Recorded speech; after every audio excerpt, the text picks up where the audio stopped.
அவனை அண்ணன் அஞ்சா சிங்க கூப்பிடாரு, கூப்பிடு. சரி அண்ணா. கண்டார் மனதுக்குள் செய்திக்கும் அண்ணன் கூப்பிடுறாரு. அண்ணனா? யார் அண்ணன்? என்னது? யாரு அண்ணனாவா? அண்ணா அஞ்சாத சிங்கத்தை பார்த்து யாரு அண்ணனா கேக்குற? அஞ்சாத சிங்கமா? சிங்க முடியல. போயா வரமுல்ல. வணக்கங்க. ஏய், 2 ஸ்டெப் கீழே இறங்கி நில்றா. என்ன ஆட்டோ ஓட்டுறியா? ஆமா. இது என்ன வாடகை ஆட்டோவா? அந்த ஆட்டோவுக்கு நான் தாங்க ஓனரு. என்னது ஓனரா? 3 டயரு ஒரு தார்பாயை நடுவ தொங்க விட்டா நீ ஓனரா?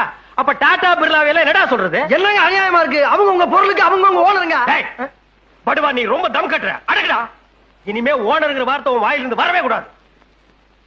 சரி, ஒளிஞ்சு போ. தினம் ஆட்டோவில் நம்ம பசங்களை அழைச்சிட்டு போய் கான்வென்ட்ல விட்டுட்டு சாயந்தரமான பத்திரமா கூட்டி வந்து விடணும். என்ன ஏங்க டெய்லி பேசிக்கலாமா இல்ல மாசத்துக்கு பேசிக்கலாமா? என்னடா பேசிக்கிறது? துட்டுங்க. பணம் இல்லாம ஓட்டு வாங்க.